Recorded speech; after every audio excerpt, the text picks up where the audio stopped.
Friends ನಮಸ್ತೆ, welcome back to my YouTube channel. ಹೇಗಿದ್ದೀರಾ? ಚೆನ್ನಾಗಿದ್ದೀರಾ ಅಂತ ಭಾವಿಸ್ತಾ ಇವತ್ತಿನ ಬ್ಲಾಗನ್ನು ಸ್ಟಾರ್ಟ್ ಮಾಡ್ತಾ ಇದ್ದೀನಿ. ಇನ್ನು ಬ್ಲಾಗನ್ನು ಯಾರೆಲ್ಲ ನೋಡ್ತಾ ಇದ್ದೀರಾ, ಯಾರೆಲ್ಲ ಸಬ್ಸ್ಕ್ರೈಬ್ ಮಾಡ್ಕೊಂಡಿಲ್ಲ, ಪ್ಲೀಸ್ ಸಬ್ಸ್ಕ್ರೈಬ್ ಮಾಡಿಕೊಂಡು ಲೈಕ್ ಮಾಡಿ. ಹಾಗೆ ನಿಮ್ಮ ಫ್ರೆಂಡ್ಸ್ ಆ್ಯಂಡ್ ಫ್ಯಾಮಿಲಿ ಮೆಂಬರ್ಸ್ಗೂ ಕೂಡ ಶೇರ್ ಮಾಡಿ, ಅವರು ಕೂಡ ನೋಡಿ ಚಾನಲ್ಗೆ ಸಪೋರ್ಟ್ ಮಾಡಲಿ ಅಂತ ಕೇಳ್ತಾ ಬನ್ನಿ ಬ್ಲಾಗನ್ನು ಶುರು ಮಾಡ್ತಾ ಇದ್ದೀನಿ. ನಾನು ಫ್ರೆಂಡ್ಸ್ ನೈಟಿಂದ ಬ್ಲಾಗನ್ನು ಸ್ಟಾರ್ಟ್ ಮಾಡಿದ್ದೀನಿ.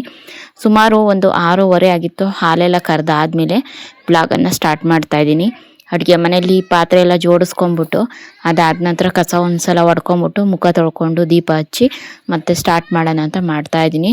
ನೀವು ನೋಡ್ತಾ ಇರ್ಬೋದು, ಇವಾಗ ಪಾತ್ರೆ ಎಲ್ಲ ಜೋಡಿಸ್ತಾ ಇದ್ದೀನಿ. ಫ್ರೆಂಡ್ಸ್ ಏನು ಅಂತ ಅಂದರೆ, ನಾನು ನಿನ್ನೆ ಬ್ಲಾಗನ್ನು ನಾನು ಅಪ್ಲೋಡ್ ಮಾಡಲಿಲ್ಲ. 2 ದಿನ ಆಯಿತು ಫ್ರೆಂಡ್ಸ್, ಯಾಕೋ ಹುಷಾರಿರಲಿಲ್ಲ. ಸೊ ಹಾಗಾಗಿ ಬೆಳಗ್ಗೆ 2 ದಿನ ನಾನು ಬೆಳಗ್ಗೆ ಮಾರ್ನಿಂಗ್ ನಾನು ಎದ್ದಿಲ್ಲ. ನಾನು ಅಂದರೆ ಮಾಮೂಲಿ 5:30ಗೆ ಎದ್ದೇಳ್ತಾ ಇದ್ದೆ. ನಾನು ಬೇಗ ಎದ್ದೇಳಕ್ಕೆ ಹೋಗಿಲ್ಲ. ಯಾಕಂತಂದರೆ ನನಗೆ ಸ್ವಲ್ಪ ಬ್ಯಾಕ್ ಪೇಯ್ನು ಜಾಸ್ತಿ ಆಗಿಬಿಟ್ಟಿತ್ತು.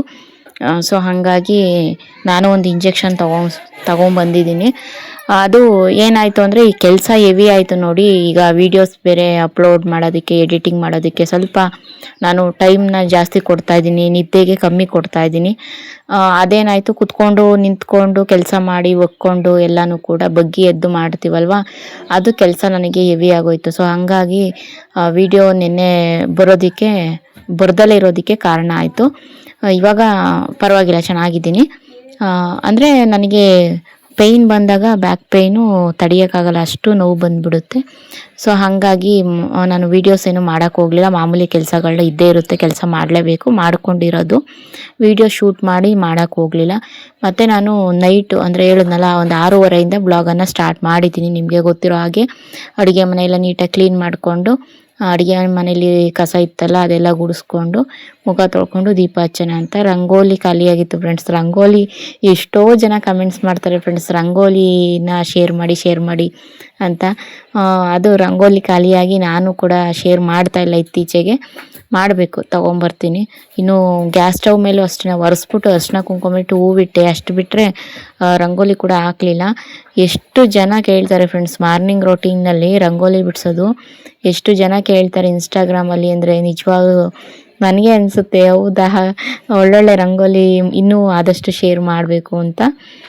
ಇನ್ನು ಕೊಡಗಳ ಹತ್ರ ಎಲ್ಲನೂ ಕೂಡ ಕಸ ಇರುತ್ತೆ ಅಲ್ವಾ, ಹಂಗೆ ತಳ್ಳಿ ಎಲ್ಲ ಹಂಗೇನೆ ಗುಡಿಸ್ಕೊತಾ ಇದ್ದೀನಿ. ಹೆವಿ ನೀರು ಚೆಲ್ತಾರೆ ಫ್ರೆಂಡ್ಸ್ ನಮ್ಮ ಹುಡುಗರು ಮಾತ್ರ. ಈ ಫಿಲ್ಟ್ರ್ ನೀರು ತೊಗೊಂಡು ಬಂದಾಗಿಂದನೂ ಕೂಡ ಸುಮ್ಮನೆ ನೀರು ಕುಡಿಯೋ ಥರ ನೆಲ್ಲಿ ಆನ್ ಮಾಡೋದು, ಸುಮ್ಮನೆ ಬಿಟ್ಬಿಡೋದು, ಹೋಗ್ತಾ ಇರ್ತೇವೆ ಒಳಕಲ್ಲೊಳಗಡೆ. ನಾನು ಅದೇ ಕಾರಣಕ್ಕಲ್ಲ ಇಟ್ಟಿರೋದು, ಹೋದರೆ ಒಳಕಲ್ಲೊಳಗಡೆ ಹೋಗಲಿ, ಆಮೇಲೆ ಬೇಕಾದರೆ ನೀರನ್ನು ಒಂದು ಬಕೆಟ್ ಒಳಗಡೆ ಎತ್ತಾಕಿ ಆಚೆ ಹಾಕೋಣ ಅಂತ ಹಿಂಗೆ ಮಾಡ್ತಾರೆ. ಸೊ ಹಾಗಾಗಿ ಹೆವಿ ನೀರಿರ್ತವೆ. ಮ್ಯಾಟ್ಗಳು ಒಂದು 3-4 ಮ್ಯಾಟು ಅಡುಗೆ ಮನೇಲಿ ಹಾಕಿರ್ತೀನಿ, ಒಂದು ನೆಂದೋದ್ರೆ ಇನ್ನೊಂದು ಇರುತ್ತೆ ಅಂತ. ಈಗ ಕಸ ಎಲ್ಲ ಹೊಡ್ಕೊಂಡಿದ್ದೀನಿ, ನೋಡ್ತಾ ಇರ್ಬೋದು. ಈಗ ಮುಖ ತೊಳ್ಕೊಂಬಂದು ದೀಪ ಹಚ್ತೀನಿ. ಅಂದರೆ ನಾನು ಒಂದು ಮನೇಲಿ ಒಂದು 5 ದಿನ ಆಗೋವರೆಗೂ, ಪೀರಿಯಡ್ಸ್ ಆದಾಗ 5 ದಿನ ಆಗೋವರೆಗೂ ಕೂಡ ದೀಪ ಹಚ್ಚೋದಕ್ಕೆ ಹೋಗಲ್ಲ. 1 ಡೇ ಪೂರ್ತಿ ನಾವು ಹೊರಗಡೆ ಇರ್ತೀವಿ. ಈ ಥರ ಯಾರೋ ಕೇಳ್ತಾಯಿದ್ರು, ಸೊ ಹಾಗಾಗಿ ನಾನು ಕ್ಲಾರಿಟಿ ಕೊಟ್ಟೆ. ಅದಾದಮೇಲೆ ಮಾಮೂಲಿ ಮನೆಯಲ್ಲಿ ಪೂಜೆ ಮಾಡ್ತೀನಿ ನಾನು. ಬೆಳಗ್ಗೆ ಎಲ್ಲಾದರೂ ಹೋಗ್ಬೇಕಾದ್ರೆ ಅಥವಾ ಸ್ನಾನ ಏನಾರು ಬೆಳಗ್ಗೆನೇ ಬೇಗ ಮಾಡಿದೆ ಅಂದರೆ, ಡೈಲಿ ಬೆಳಗ್ಗೆ ಸ್ನಾನ ಮಾಡಿದೆ ಅಂದರೆ ದೀಪ ಹಚ್ತೀನಿ. ಇನ್ನು ಸಂಜೆ ಅಂತೂ ಫಿಕ್ಸು, ಸಂಜೆ ಅಂತೂ ಮನೇಲಿ ಎಲ್ಲರೂ ಮನೆಯಲ್ಲೂ ಕೂಡ ಕಡ್ಡಿನಾದರೂ ಹಚ್ತಾರೆ, ಅಂದರೆ ಗಂಧದ ಕಡ್ಡಿನಾರ ಹಚ್ಚುತ್ತಾರೆ ಈ ಥರ. ಇನ್ನು ನೋಡ್ತಾ ಇರ್ಬೋದು, ಇವಾಗ ನಮ್ಮದು ಮಂಗಳವಾರದ ದೀಪ ಇರುತ್ತಲ್ಲ ಅದನ್ನು ಹಚ್ಚುತ್ತಾ ಇದ್ದೀನಿ. ನೈಟಿಗಳು ಸುಮಾರು ನೈಟಿಗಳಿದ್ದಾವೆ ಫ್ರೆಂಡ್ಸು.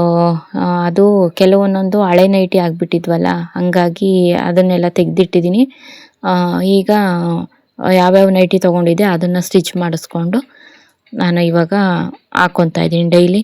ಅಂದರೆ ಕೆಲವೊಂದೊಂದು ಇಲ್ಲಿ ಏನು ಕತ್ತಿನ ಹತ್ರ ಎಲ್ಲ ಹರಿದೋಗಿರೋದು, ಸೊಂಟದ ಹತ್ರ ಎಲ್ಲನೂ ಕೂಡ ಹೊಲಿಗೆ ಬಿಚ್ಚಿರೋದು, ಆ ಥರ ಆಗ್ಬಿಟ್ಟಿದ್ದು ಹಳೆವೆಲ್ಲನೂ ಕೂಡ ಒಂಥರ ಎಲ್ಲ ಸುಕ್ ಥರ.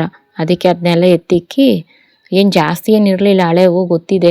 ಇನ್ನು ಅದನ್ನೆಲ್ಲ ಸ್ಟಿಚ್ ಮಾಡಿಸೋ ಬದಲು ಹೊಸದೇ ತಗೋಬೋದು ಅಂತ ಒಂದು 10 ನೈಟಿ ತೊಗೊಂಡಿದ್ದೀನಿ ನಾನು.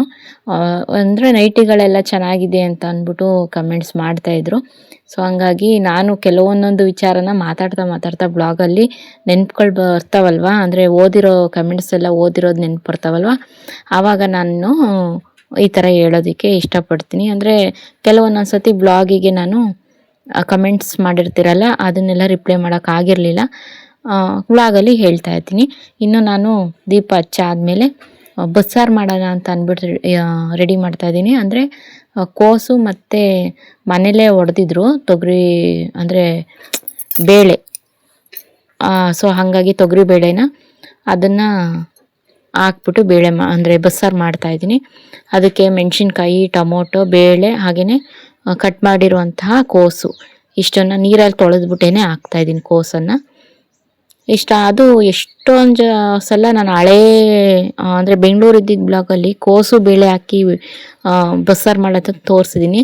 ನನಗಿದ್ದು ಸಖತ್ ಇಷ್ಟ ಆಗುತ್ತೆ ಫ್ರೆಂಡ್ಸ್, ಕೋಸು ಬೇಳೆ ಬಸ್ಸಾರು ಸಿಕ್ಕಾಪಟ್ಟೆ ಇಷ್ಟ ಆಗುತ್ತೆ. ಅದಾದಮೇಲೆ ಆಲೂಗೆಡ್ಡೆ ಹಾಕ್ಬಿಟ್ಟು ಮಾಡ್ತೀವಲ್ವ, ಅದು ಕೂಡ ಭಾರಿ ಇಷ್ಟ ಆಗುತ್ತೆ. ಆಲೂಗೆಡ್ಡೆ ಬಸ್ಸಾರು ನಂಗೆ ಭಾರಿ ಇಷ್ಟ. ಇನ್ನು ಉಪ್ಪೆಸರು ಅಂತ ಹೇಳ್ತಾರಲ್ಲ, ಅದು ನನಗೆ ಮಾಡೋಕ್ಕೆ ಬರೋಲ್ಲ, ಕಲ್ತ್ಕೋಬೇಕು. ಎಷ್ಟು ಚೆನ್ನಾಗಿರುತ್ತೆ. ಕೆಲವೊಬ್ಬೊಬ್ರು ಚಟ್ನಿ ಥರ ಗಟ್ಟಿ ಚಟ್ನಿ ಥರ ಮಾಡಿಬಿಟ್ಟು ನೀರಂಗೆ ಬಿಡ್ತಾರೆ ಅದನ್ನು. ಎಷ್ಟು ಚೆನ್ನಾಗಿರುತ್ತೆ, ಖಾರವಾಗಿ ಉಪ್ಪುಪ್ಪಾಗಿ ಎಷ್ಟು ಚೆನ್ನಾಗಿರುತ್ತಲ್ವ. ಅದು ಯಾರು ಮಾಡೋಕ್ಕೆ ಬಂದರೆ ಮಾಡಿಸ್ಕೊಂಡು ತಿನ್ಕೋಬೇಕು ಫ್ರೆಂಡ್ಸ್. ಒಂದು ಬಾಕ್ಸಿಗೆ ಹಾಕಿಸ್ಕೊಬಂದು ಉಪ್ಪೆಸರ ಈಗ ಬೇಯಕ್ಕಿಟ್ಟಿದ್ದೀನಿ. ಅದಾದ ನಂತರ ನೋಡಿ ರೈಸ್ ಇಟ್ಟಿದ್ನಲ್ವ, ಅದು ಏನಾಗ್ತಾಯಿದೆ ಅಂದರೆ ಉಕ್ಕುತ್ತೆ. ಅದು ವಿಸಲ್ ಬಂದಂಗೆ ಏನಾಗುತ್ತೆ, ವಿಸಲಲ್ಲಿಂದ ಉಕ್ತಾ ಇರುತ್ತೆ ಅದು ನೀರು. ಅದೊಂಚೂರು ನಾನು ತಗೊಂಡೋಗಿ ರಿಪೇರಿ ಅಂಗಡಿಗೆ ಕೊಟ್ಟು ರಿಪೇರಿ ಮಾಡಿಸ್ಕೋಬೇಕು. ಜಸ್ಟ್ ಕ್ಲೀನ್ ಮಾಡಿರ್ತೀವಿ, ಯಾರು ನೆಂಟ್ರು ಬಂದಿರ್ತಾರೆ, ಅಲ್ಲೇ ನಾವು ಬಿಡು ಆಮೇಲೆ ಕ್ಲೀನ್ ಮಾಡ್ಕೊಳ್ಳೋಣ ಅನ್ನೋಷ್ಟರೊಳಗಡೆ ಯಾರು ಬಂದು ಅಡುಗೆ ಮೇಲೆ ನೋಡಿರ್ತಾರೆ. ಅವ್ರು ಏನು ಅಂದ್ಕೊತಾರಪ್ಪ ಅನ್ನೋ ಥರ ಮೈಂಡು ಅಲ್ಲಿ ಥಿಂಕ್ ಆಗ್ತಾ ಇರುತ್ತೆ. ಸೊ ಹಂಗಾಗಿ ಒಂದು 2-3 ಸತಿ ಇದೇ ಥರ ನನಗೆ ಎಕ್ಸ್ಪೀರಿಯೆನ್ಸ್ ಆಗಿತ್ತು. ಅದಕ್ಕೆ ವೀಡಿಯೋದಲ್ಲಿ ನಾನು ನಿಮಗೆ ಶೇರ್ ಮಾಡ್ತಾ ಇರೋವಂಥದ್ದು. ಒಂದ್ಸಲಿ ಹೋಗಿ ರೆಡಿ ಮಾಡಿಸ್ಬೇಕು. ಅಂದರೆ ವಿಸಲ್ ಒಳಗಡೆ ಆಮೇಲೆ ಕ್ಯಾಪ್ ಇರುತ್ತಲ್ಲ, ಕುಕ್ಕರ್ ಕ್ಯಾಪು, ಅದರಲ್ಲೆಲ್ಲನೂ ಕೂಡ ಏನಾದರೂ ಕಟ್ಕೊಂಡಿದ್ರೆ ಅದನ್ನೆಲ್ಲನೂ ಕೂಡ ಬಿಚ್ಚಿಬಿಟ್ಟು ರೆಡಿ ಮಾಡಿ ಕೊಡ್ತಾರೆ. ಅಂದರೆ ಏನಾದರೂ ಕಸ ಕಟ್ಕೊಂಡಿದ್ರೆ. ನಾನು ಹಂಗೂ ನಾನು ಪಾತ್ರೆ ಬೆಳಗ್ಬೇಕಾದ್ರೆ ಅದರೊಳಗಡೆ ಕಡ್ಡಿ ಇಕ್ಬಿಟ್ಟೆಲ್ಲ ಕ್ಲೀನ್ ಮಾಡ್ತಾ ಇರ್ತೀನಿ. ಬಟ್ ಅದೇನೋ ಆ ಥರ ಉಕ್ಕುತ್ತೆ. ಇನ್ನು ಅಂದರೆ ಕಾಯೆಲ್ಲ ತುರ್ಕೊಂಡೆ ಬಸ್ಸಾಂಬಾರಿಗೆ, ಕಾಳಿಗೆ ಎಲ್ಲನೂ ಬೇಕಲ್ಲ. ಇನ್ನು ನಾನು ಬಸ್ಸಾರಿಗೆ ಬೇಯಕ್ಕಿಟ್ಟಿದ್ನಲ್ಲ ಬೇಳೆ ಮತ್ತು ಕೋಸು, ಅದನ್ನೆಲ್ಲ ವಿಸಲ್ನ ತೆಗೆದುಬಿಟ್ಟು ಒಂದು ತಟ್ಟೆಗೆ ಹಾರಾಕ್ತಾಯಿದ್ದೀನಿ ರುಬ್ಕೊಳ್ಳೋದಕ್ಕೆ. ಸಾಂಬಾರಿಗೆ ಮಸಾಲೆ ರುಬ್ಕೊಳ್ಳೋದಕ್ಕೆ ಎತ್ತಿಕ್ತಾಯಿದ್ದೀನಿ ನೋಡಿ. ಸ್ವಲ್ಪ ಟೊಮೊಟೊ ಅಂದರೆ ಅದರಲ್ಲಿರುವಂತಹ ಟೊಮೊಟೊ, ಮೆಣಸಿನ್ಕಾಯಿ, ಬೇಳೆ, ಕೋಸು ಇಷ್ಟನ್ನು ಸಾಂಬಾರಿಗೆ ಎಷ್ಟು ಬೇಕೋ ಅಷ್ಟು ರುಬ್ಕೊಳ್ಳೋದಕ್ಕೆ.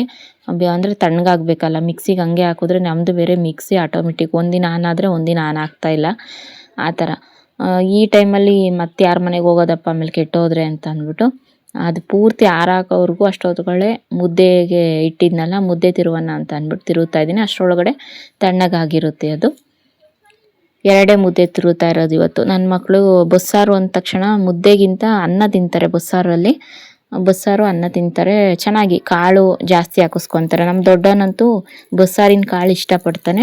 ಅಂದರೆ ಖಾರವಾಗಿರಬಾರ್ದು, ಮೀಡಿಯಮ್ ಆಗಿರಬೇಕು, ಹಂಗಾದ್ರೆ ಇಷ್ಟಪಡ್ತಾನೆ ತಿನ್ನೋದಕ್ಕೆ.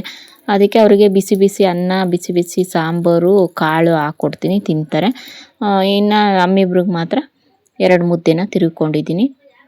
ಇವಾಗ ನಾನು ನೋಡ್ತಾ ಇರ್ಬೋದು. ಇವಾಗ ಕಾಳು ಒಗ್ಗರಣೆ ಮಾಡ್ತೀನಿ. ಫಸ್ಟು ಕಾಳು ಒಗ್ಗರಣೆ ಮಾಡಾದಮೇಲೆ ಸಾಂಬಾರನ್ನ ಮಾಡ್ತೀನಿ. ಯಾಕಂತಂದರೆ ಆಮೇಲೆ ಬೇಕಾದರೆ ಬೇರೆ ಏನಾದರೂ ಕೆಲಸನ ಶೆಲ್ಫ್ ಒರೆಸ್ಕೊಳ್ಳೋದು ಏನಾದರೂ ಒಂಚೂರು ಮಾಡ್ತಾ ಇರ್ಬೋದು ಸಾರು ಕುದಿಬೇಕಾದ್ರೆ. ಫಸ್ಟು ಅಂದರೆ ಇವಾಗ ಹೆಂಗಿದ್ರು ನೀರು ಬಸ್ತಿದ್ನಲ್ಲ, ಬಸ್ಸಾರಿಂದು ನೀರು, ಅದಕ್ಕೆ ಒಟ್ಟಿಗೆ ಕುಕ್ಕರಿಂದ ತೆಗೆದ್ಬಿಟ್ಟು ಒಟ್ಟಿಗೆ ಒಗ್ಗರಣೆ ಹಾಕ್ಬಿಟ್ಟು ಕಾಳನ್ನ ರೆಡಿ ಮಾಡೋಣ ಅಂತ ಮಾಡ್ತಾಯಿದ್ದೀನಿ. ಯಾಕಂತಂದರೆ ನನ್ನ ಹಿಂದೆ ಹುಡುಗರು ವೆಯ್ಟ್ ಮಾಡ್ತಾಯಿದ್ರು, ಅಮ್ಮ ಏನಮ್ಮ ಊಟ, ನನಗೂ ಕಾಳು ಹಾಕ್ಕೊಡಮ್ಮ ಪ್ಲೇಟಿಗೆ ಅಂತ. ಹಂಗಾಗಿ ಕಾಳೇ ಫಸ್ಟ್ ಮಾಡ್ತಾ ಇರೋವಂಥದ್ದು. ಏನಿಲ್ಲ, ಸಿಂಪಲಾಗಿ ಮಾಡ್ತೀನಿ. ಎಣ್ಣೆ ಸಾಸಿವೆ ಹಾಕ್ತೀನಿ, ಅದಾದ ನಂತರ ಕರಿಬೇವು, ಈರುಳ್ಳಿ, ಮೆಣಸಿನ್ಕಾಯಿ ಇಷ್ಟು ಹಾಕಿ ಫ್ರೈ ಮಾಡ್ಕೊಳ್ಳೋದು ಕಲರ್ ಚೇಂಜ್ ಆಗೋವರೆಗೂ. ಆಮೇಲೆ ಬೇಯಿಸ್ಕೊಂಡಿರುವಂತಹ ಕಾಳು, ಇದು ಬೇಳೆ, ಕೋಸು ಎರಡನ್ನೂ ಹಾಕ್ಬಿಟ್ಟು ಚೆನ್ನಾಗಿ ಫ್ರೈ ಮಾಡ್ಕೊಂಬಿಟ್ಟು ಅದಕ್ಕೆ ಸ್ವಲ್ಪ ಉಪ್ಪು, ಇನ್ನೊಂದು ಸ್ವಲ್ಪ ಉಪ್ಪು ಬೇಕಾಗಿರುತ್ತೆ. ಎಷ್ಟೇ ಬೆಂದರೂ ಸ್ವಲ್ಪ ಬೇಕಾಗಿರುತ್ತೆ ಕಾಳಿಗೆ ಉಪ್ಪು ಹಾಕ್ಬಿಟ್ಟು. ಮೆಣಸಿನ್ಕಾಯಿ ಹಾಕಿಲ್ಲ ಅಂದ್ರೂ ಕೂಡ ಚಿಲ್ಲಿ ಪೌಡರ್ ಅಂದರೆ ಖಾರದ ಪುಡಿ ಕೂಡ ಹಾಕೋಬೋದು. ಆಮೇಲೆ ನಾವು ತುರಿದಿರುವಂಥ ಕಾಯಿ, ಆಮೇಲೆ ಮಸಾಲೆ ರುಬ್ಕೊಂಡಿರ್ತೀವಲ್ವ, ಅದರಲ್ಲಿ ಸ್ವಲ್ಪ ಸಾಂಬಾರಿಗೆ ಅಂತ ಮಸಾಲೆ ರುಬ್ಕೊಂಡಿರ್ತೀವಲ್ಲ, ಅದೇ ಒಂಚೂರು ಮಸಾಲೆನ ಅದರೊಳಗಡೆ ಹಾಕ್ಬಿಟ್ಟು ಮಿಕ್ಸ್ ಮಾಡಿ, ಕಾಯಿ ಹಾಕ್ಬಿಟ್ಟು ಕೊತ್ತಂಬರಿ ಇದ್ದರೆ ಕೊತ್ತಂಬರಿ, ಇಲ್ಲ ಅಂದರೆ ಇಲ್ಲ ಹಾಕ್ಬಿಟ್ಟು ಮಿಕ್ಸ್ ಮಾಡಿದ್ರೆ ಮುಗೀತು. ಇನ್ನು ಸಾಂಬಾರಿಗೆ ನೀರೇನಿರುತ್ತಲ್ಲ ಎಷ್ಟು ಬೇಕು ಅಷ್ಟನ್ನ ಮಸಾಲೆಗೆ ಆಗೋಷ್ಟು ಹುಯ್ಕೊಂಡು, ತೆಳು ಬೇಕೋ ಇಲ್ಲ ಗಟ್ಟಿ ಬೇಕೋ ಬಸ್ಸಾರು ನೋಡಿಕೊಂಡು ಹಾಕ್ಕೊಂಡ್ರೆ ಒಂದು 2 ಕುದಿ ಇದ್ದರೆ ಸಾಕು. 1 ಕುದಿನೇ ಸಾಕು, ತೀರಾ ಕುದ್ಸೋಕೆ ಹೋಗ್ಬಾರ್ದು. ಅಲ್ಲಿಗೆ ಸಾಂಬಾರು ಕೂಡ ರೆಡಿ ಆಯಿತು ನೋಡಿ. ಫಸ್ಟ್ ಹಾಕ್ಕೊಡ್ತಾಯಿದ್ದೀನಿ ಮುದ್ದೆ ಕಾಳು ಸಾಂಬಾರು. ಇನ್ನು ನನ್ನ ಮಕ್ಕಳಿಗೆ ಬಿಸಿ ಬಿಸಿ ಅನ್ನ, ಬಿಸಿ ಬಿಸಿ ಸಾರು, ಕಾಳು ಹಾಕ್ಕೊಡ್ತೀನಿ. ಅವರು ಕೂಡ ಅಚ್ಚುಕಟ್ಟಾಗಿ ತಿಂತಾರೆ. ಬಸ್ಸಾರು ಮಾಡಿದ ದಿವಸ ಅಂತೂ ಸೂಪರಾಗಿ ತಿಂತಾರೆ ಮಾತ್ರ ಹುಡುಗರು. ಇವಾಗ ಮತ್ತೆ ಹಾಕ್ಕೊಟ್ಟಾಯಿತು. ಇವಾಗ ನಮ್ಮ ಹುಡುಗ್ರಿಗೆ ಹಾಕ್ಕೊಡ್ತಾಯಿದ್ದೀನಿ. ಕುತ್ಕೊಳ್ರಿ, ಇಬ್ಬರು ಒಂದೇ ಪಕ್ಕ ಕುತ್ಕೊತಾರೆ, ಅಕ್ಕಪಕ್ಕನೇ ತಿಂತಾರೆ ಕುತ್ಕೊಂಡು. ಎಷ್ಟಾರ ಚೆಲ್ಕೊಳ್ಳಿ, ಒಟ್ಟಿನಲ್ಲಿ ಹೊಟ್ಟೆ ತುಂಬ ತಿನ್ನಲಿ ಅನ್ನೋದೊಂದೇ.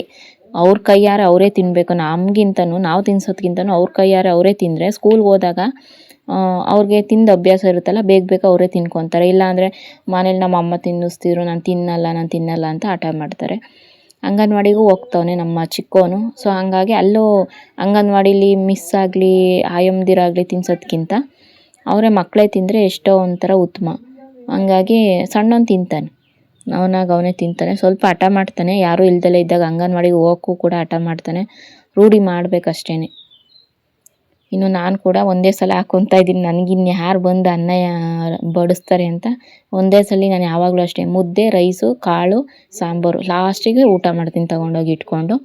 ಇನ್ನು ಊಟ ಮಾಡಾದಮೇಲೆ ನೋಡ್ತಾ ಇರ್ಬೋದು, ಫಸ್ಟು ಬೂಸ ತಂದು ಇಡ್ತಾಯಿದ್ದೀನಿ ಹಸುಗೆ.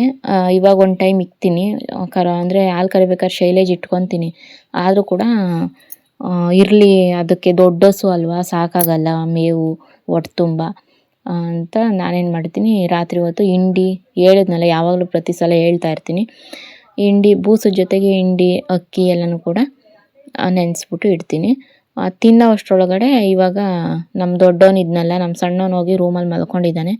ನಮ್ಮ ದೊಡ್ಡವನಿಗೆ ಇವಾಗ ಹಾಸ್ಕೊಡ್ತಾಯಿದ್ದೀನಿ, ನಾನು ಬರೋ ಅಷ್ಟರೊಳಗಡೆ ಮಲ್ಕೊಂಡಿರಬೇಕು. ಎದ್ದುಬಿಟ್ಟು ಟಿ ವಿ ನೋಡೋದು, ಮೊಬೈಲ್ ನೋಡಿದ್ರೆ 2 ಬಿಡ್ತೀನಿ ಅಂತ ಹೇಳೇ ಬಂದೆ ಕೊಟ್ಟಿಗೆ ಮನೆಗೆ. ಇನ್ನು ಸಂಜೆ ಹೊತ್ತು ಹಾಲು ಕರೆಯೋದಕ್ಕೆ ಅಂತ ಅಂದ್ಬಿಟ್ಟು ಒಂದು 5 ಗಂಟೆ, 4:15 ಗಂಟೆಗೆ ಆಚೆ ಕಟ್ಟಾಕ್ತೀವಲ್ವ, ಆವಾಗ ನಾನು ಇನ್ನೂ ಸಗಣಿ ಬಾಚಾಕಿರಲಿಲ್ಲ. ಬಿಸಿಲು ಟೈಮಲ್ಲಿ ಒಳಗಡೆ ಕಟ್ತೀವಲ್ವ, ತಂಪಾದ ಟೈಮಲ್ಲಿ ಹೊರಗಡೆ ಕಟ್ತೀವಿ. ಇವಾಗ ಒಳಗಡೆ ಕಟ್ಟಬೇಕು, ನೈಟ್ ಟೈಮ್ ಅಲ್ವಾ, ಅದಕ್ಕೆ ಬೂಸ ತಿಂತಿತ್ತು. ಅಷ್ಟರೊಳಗಡೆ ಕಸ ಎಲ್ಲ ಬಾಚಾಕ್ಬಿಟ್ಟು ಸಗಣಿ ಎಲ್ಲ ಒಂದು ಕಡೆ ಕುಡಿಸ್ಬಿಟ್ಟು, ಆಮೇಲೆ ಹುಲ್ಲು ತೆಗೆದುಬಿಟ್ಟು ಒಳಗಡೆ ಹಾಕಿ ಹಸುನ ಒಳಗಡೆ ಕಟ್ಟಾಕಬೇಕು. ಇವತ್ತೇನಾಯಿತು ಅಂದರೆ, ಯಾವುದೋ ಒಂದು ಅದೇ ಹೇಳಿದ್ನಲ್ಲ, ಹೆಲ್ತ್ ಸರಿ ಇಲ್ಲ ಅಂತ ಅಂದ್ಬಿಟ್ಟು ಹುಲ್ಲನ್ನು, ಅಂದರೆ ರಾಗಿ ಹುಲ್ಲು ಬರುತ್ತಲ್ಲ, ಅದನ್ನು ನಾನು ಮೆದೆಯಿಂದ ಕೀಳೋದೇ ಮರ್ತೋಗಿದ್ದೆ. ಈಗ ನೈಟ್ ಟೈಮ್ ಕೀಳ್ತಾ ಇದ್ದೀನಿ, ನೋಡ್ತಾ ಇರ್ಬೋದು. ಇಷ್ಟೊತ್ತಿನಲ್ಲಿ ಹುಲ್ಲು ಮೆದೆಗೆ ಕೈ ಹಾಕ್ಬಾರ್ದು. ಯಾಕಂತಂದರೆ ರಾಗಿ ನಾವು ಕಣಕ್ಕಾಕಿ ನಾವೆಲ್ಲ ಪೂಜೆ ಮಾಡ್ತೀವಿ, ಲಕ್ಷ್ಮೀ ಸ್ವರೂಪ ಅಂತ ಅಂದ್ಬಿಟ್ಟು. ನೈಟ್ ಹೊತ್ತು ನಾವು ಅದರಿಂದ ಹುಲ್ಲನ್ನು ಕೀಳಬಾರ್ದು. ಏನಿದ್ರೂ ಒಂದು ಸಂಜೆ 5 ಗಂಟೆ 5:15 ಒಳಗಡೆ ಕಿತ್ತಿರಬೇಕು. ಹಂಗಾಗಿ ನಾನು ಮರ್ತೋದೆ ಅಂತ ಇವಾಗ ತೆಗಿತಾ ಇದ್ದೀನಿ ಮೆದೆಯಿಂದ ಹುಲ್ಲ. ಏನು ಮಾಡೋಕ್ಕಾಗಲ್ಲ, ಸಿಚುಯೇಷನ್ ಟೈಮ್ಗಳು ಹಂಗಿರ್ತವೆ. ಈಗ ಒಳಗಡೆ ಹಾಕಿ ರಾಗಿ ಹುಲ್ಲನ್ನು ಹಸುನ ಕಟ್ತಾಯಿದ್ದೀನಿ. ಹಸು ಕರು ಎರಡನ್ನೂ ಕೂಡ ಕಟ್ಬಿಟ್ಟು ಬಾಗಿಲು ಹಾಕ್ಕೊಂಡು ಬರ್ತೀನಿ. ಇವಾಗಂತೂ ತಂಪಾಗಿತ್ತು ಫ್ರೆಂಡ್ಸ್, ನಿಜವಾಗ್ಲೂ ಮನೆ ಒಳಗಿಂತ ಹೊರಗಡೆ ಬಂದಾಗ ಎಷ್ಟು ತಂಪಾಗಿರುತ್ತೆ ಅಂದರೆ, ಸಿಕ್ಕಾಪಟ್ಟೆ ಒಂಥರ ಇಲ್ಲೇ ಕುತ್ಕೊಳ್ಳೋಣ ಅನ್ನೋ ಥರ ಫೀಲ್ ಆಗುತ್ತೆ. ಇನ್ನು ಮನೆ ಮುಂದಕ್ಕೆ ಹಸು ಎಲ್ಲ ಕಟ್ಟಾಕಿ ಒಳಗಡೆ ಬಂದೆ. ನನಗೆ ಯಾಕೋ ಒಳಗಡೆ ಇರಬೇಕಂತ ಅನ್ನಿಸ್ಲಿಲ್ಲ. ಹೊರಗಡೆ ಬಂದು ಒಂದು ಚಾಪೆ ಹಾಕ್ಕೊಂಡು ಮನೆ ಮುಂದೆ ಹಾಗೆ ಮೊಬೈಲ್ ನೋಡ್ತಾ ಸ್ವಲ್ಪ ಹೊತ್ತು ಇಲ್ಲೇ ಮಲ್ಕೊಳ್ಳೋಣ ಅಂತ ಒಂದು ಅರ್ಧ ಗಂಟೆ ಗಾಳಿ ಕುಡ್ಕೊಂಡು ಮಲ್ಕೊಂಡೆ. ಫ್ರೆಂಡ್ಸ್, ಇವತ್ತಿನ ಬ್ಲಾಗ್ ಇಷ್ಟೇ. ನಿಮ್ಮೆಲ್ಲರಿಗೂ ಕೂಡ ಇಷ್ಟ ಆಗಿದೆ ಪ್ಲೀಸ್ ಒಂದು ಲೈಕ್ ಮಾಡಿ. ಹಾಗೆಯೇ ಚಾನಲ್ನ ಯಾರೆಲ್ಲ ಸಬ್ಸ್ಕ್ರೈಬ್ ಮಾಡ್ಕೊಂಡಿಲ್ಲ ಪ್ಲೀಸ್ ಸಬ್ಸ್ಕ್ರೈಬ್ ಮಾಡಿಕೊಂಡು ಸಪೋರ್ಟ್ ಮಾಡಿ. ನಿಮ್ಮ ಫ್ರೆಂಡ್ಸ್ ಆ್ಯಂಡ್ ಫ್ಯಾಮಿಲಿ ಮೆಂಬರ್ಸ್ಗೂ ಕೂಡ ಶೇರ್ ಮಾಡಿ. Thank you for watching. Bye.